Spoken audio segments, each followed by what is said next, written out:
Hello बच्चों, अब हम सीखेंगे प्रश्नावली 1.3 का क्वेश्चन नंबर 1। ठीक है, तो दिया गया है सिद्ध कीजिए कि √5 एक अपरिमेय संख्या है।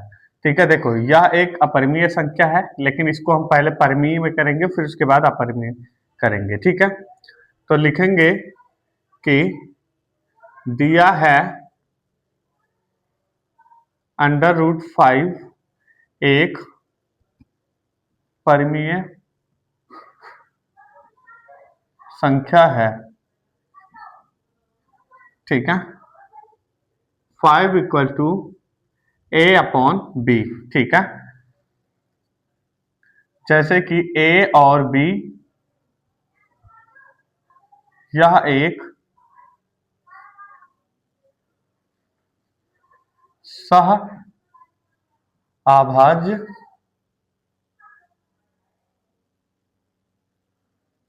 है। ठीक है, सहअभाज्य संख्या है। ठीक है, सहअभाज्य संख्या है। ठीक है, अब देखो दोनों पक्षों को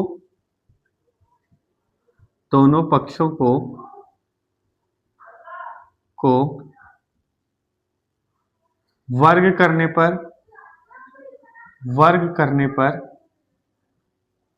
ठीक है, 5 है तो लिखेंगे 5, यहाँ अंडर रूट लगा देंगे। ठीक है, under root square equals to a/b²। ठीक है, स्क्वायर से अंडर रूट हट जाएगा तो बचेगा आपका 5 इक्वल टू a² और b²।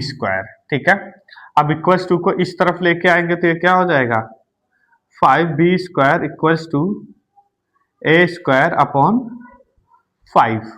ठीक है, तो जिससे हम इसको लिखेंगे कि a² एक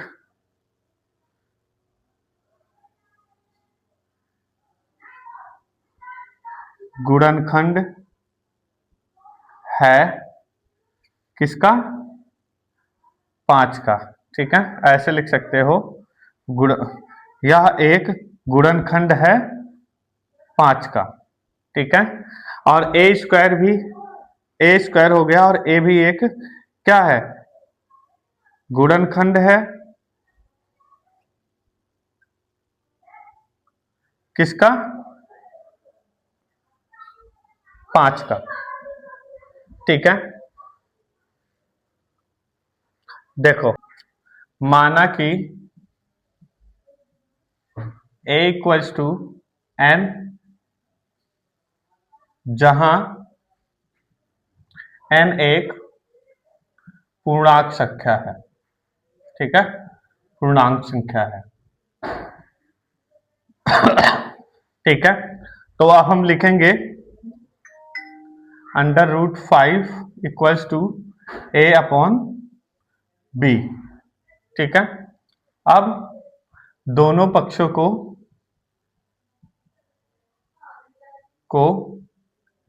वर्ग करने पर देखो 5 √5²। ठीक है, इक्वल्स टू a/b²। ठीक है, अब देखो यहां पर an था।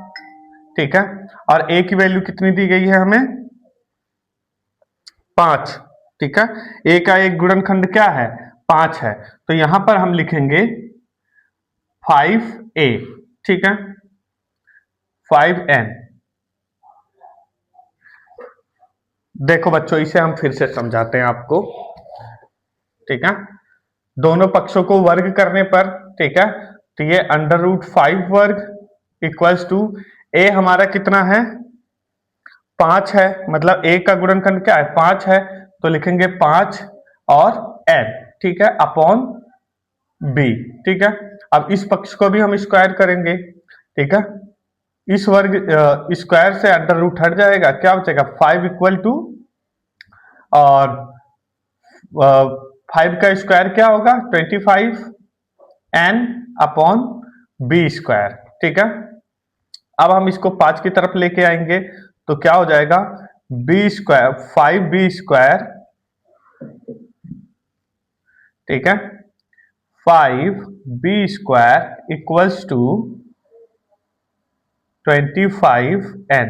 ठीक है, अब देखो, अब यहां हम करेंगे b को इधर लेके आएंगे। ठीक है, b² equal to 25n upon 5।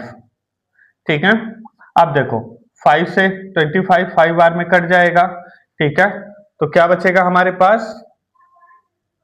b² equals to 5। ठीक है, 5 बच रहा है। ठीक है, तो इससे हमें पता चलता है कि यह एक सह-अभाज्य संख्या है। सह-अभाज्य संख्या का मतलब क्या होता है कि जो जिसका गुणनखंड सिर्फ एक बार होता है।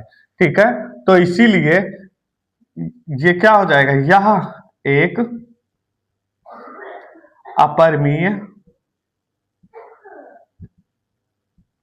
संख्या है। ठीक है, मतलब √5 एक अपरिमेय संख्या है और यही हमें क्या करना था, सिद्ध करना था। ठीक है।